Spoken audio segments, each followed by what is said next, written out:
Fox 5 Amplified conversation with Joe Vigil, who's covered a lot of tech stories recently. So we're going to talk about a few of them here together. You've seen all these stories on Fox 5. Now we're going to get a little bit more into the weeds on how they came about and how all the technology works. Right. First, let's start with this dementia tracking device, because you actually tried it out to see how does this work, does it work, and this is, I think, a local company that's developing it, right? Well, they sell them. I don't know if they've developed them, but the reason we started doing this, why I started digging into it, is because we had a couple people, walk away from homes, people with dementia issues in North Las Vegas, and I'm like, what can stop this? Or maybe more importantly, if it does happen, how do you find these people?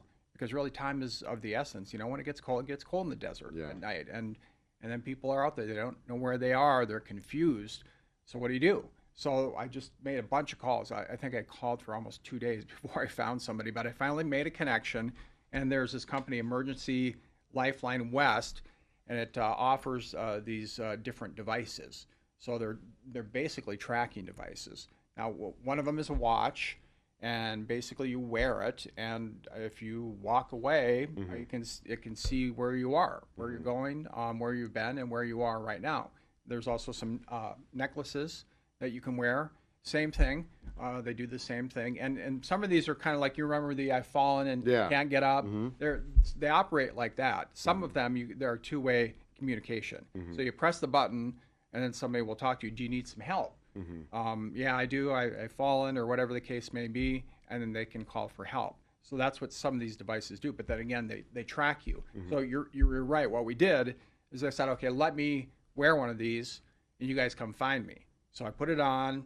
I drove, I think, like a mile down the road and parked at some cul-de-sac somewhere, and I think it was less than 3 minutes, and they had tracked me and found me.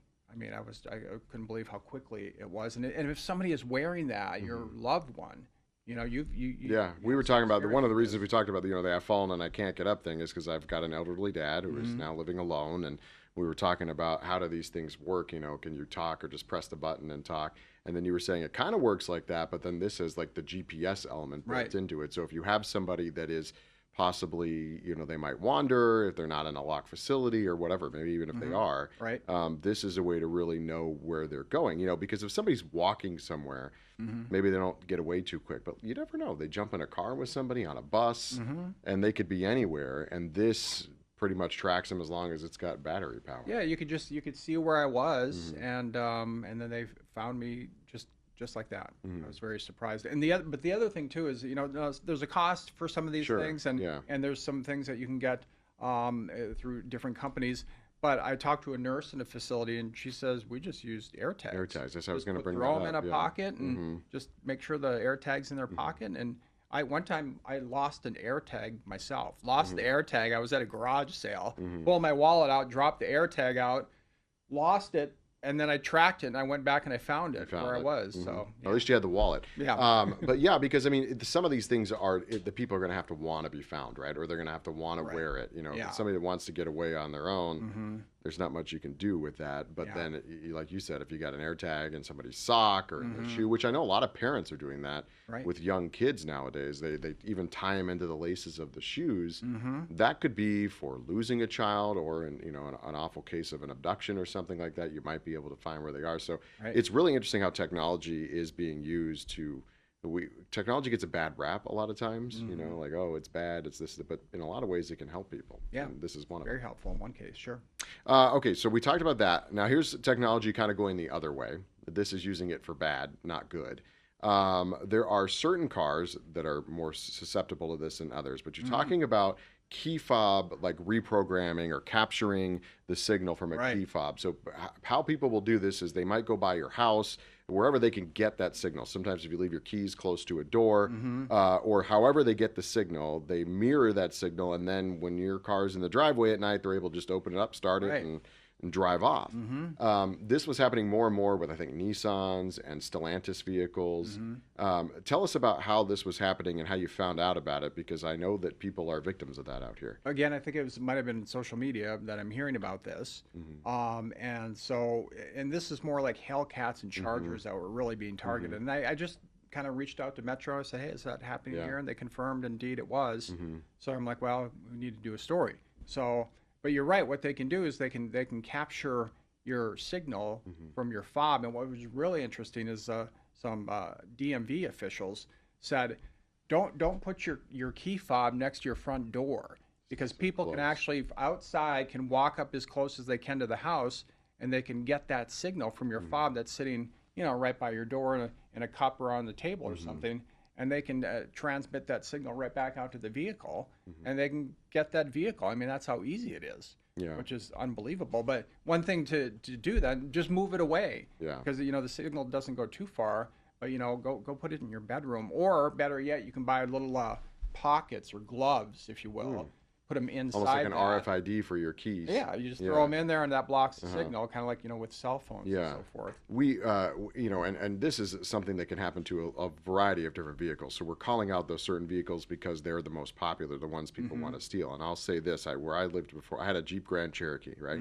The SRT is what you're talking about, the really fancy big V8, whatever. Mine didn't have that, but it had the same body kit, so it looked identical to that, and the keys worked the same way. Right. So I was worried about that for a while. Somebody's going to think this is the V8 one or whatever, and they're going to take it and steal it.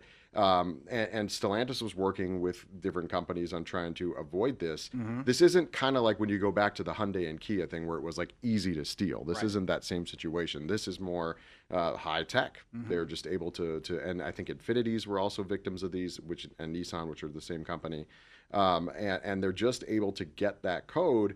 And it's like the crooks are always one step ahead of the technology or using it.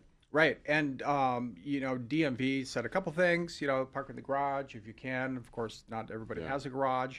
But what you can do is you can buy a kill switch in your car, which we went to a shop when we were working on the story, and someone talked to us about that. And they basically said, if you have the kill switch and your key is duplicated, as long as that vehicle's armed, they can't get it. So that's one of the things that you want to consider doing, especially if you have a really expensive charger. Those things are really, really spendy. Yeah. It's like to invest a few $100 or whatever the case it is. And to your point, if you park outside specifically, because it makes them vulnerable Right. to get. So the kill switch, and then there was also a part of this story that talked, I think, a bit about when people buy cars and how they buy them over like Facebook and things like that, and making sure you're checking the VIN numbers and all that. Yeah, well, so what happens then is somebody will do this and they'll steal a car, and I was told that what they'll do is they'll bring cars from out of state and bring them here to sell. So you'll see it on Craigslist or Facebook or whatever the case may be. So you go and you buy the car. Hey, I love this car, great car, excellent price. Here's some cash, and you make the exchange, and then you go down to the DMV to register it, and you find out it's stolen. So now you're out the car and you're out your cash.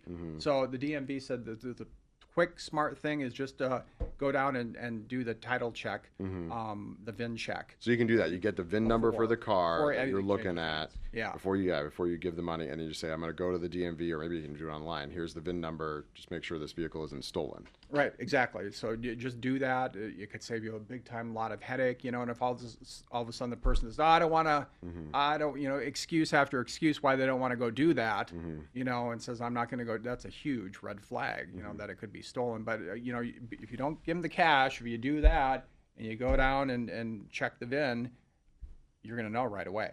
There's no guessing whether or not it's stolen. All right, that story's also on fox5vegas.com to look at it. One other thing, and this has a bit of technology and a bit of driving issues, which we cover here in the Valley a lot. Wrong way drivers. Something that when I worked in Milwaukee, we had this problem a lot too, where there were people getting on the freeway going the wrong way, specifically when they had been drinking a considerable amount. And one of the things they did in the city was the county put in these sensors. So they can tell when a car goes on an on-ramp the wrong way. It sets off, first of all, lights right there at the point, and then also alerts the sheriff's office, who monitor the freeways in Milwaukee County, that somebody's going the wrong way, and then they can start tracking them on the cameras and stuff. So we're talking about, unfortunately, 2 crashes here a year apart in the Valley with wrong way drivers and some injuries and fatalities, but then also the technology part on that. Right. So basically, and we've covered this for a while. I've done stories on this, I think, from when I got here back in 2020. So, so you got the signs. They're on the ramps, the on or the off ramps, I should say. So if a car starts to go down an off ramp onto the interstate the wrong way, first of all, the signs will flash. Okay, it'll start flashing, and hopefully that's enough to turn somebody around. And we've seen that. I have video of that from that story couple that we did. We've seen people successfully see them, stop, turn around, and go the other way. Crisis averted. In other cases, we saw people blow right through the signs. They just didn't see them, or whatever the case may be. And so, and not only so hopefully they'll be stopped right there and the problem taken care of. But if not, then there's video and pictures that can be transmitted to a communication center, and then that can be broadcast to law enforcement right away. And then they could also put information about, hey, wrong way driver coming at you on the 215 on the electronic highway signs. That go, yeah. Yeah, I don't know how much that's happened. I heard that it has, but hopefully then, I mean, if you see that and you're driving, I guess I'd probably just, if I could get off an exit, I'd get off the exit and just get off that road, or at the very least pull over and just hopefully nobody's coming by me. You said you've been working on this for some time, but these couple high-profile cases recently have really kind of brought it back into the news. And again, so do we know they're using this around the valley in different places? Yeah, many different places actually. I've got my list here. Let me just kind of talk about this. And we've done these. So there's some I-11 US 95 from the Spaghetti Bowl to Summerlin. Some of those spots include Martin Luther King Boulevard, Rancho Drive, Valley View Boulevard, Decatur, Jones, Rainbow. They're going in there. On the 215, Hidden Well Road, that's near Las Vegas Boulevard, and the westbound 215 off-ramp to Las Vegas Boulevard. We've got the westbound 215 off-ramp to Warm Springs and the westbound 215 off-ramp to Windmill.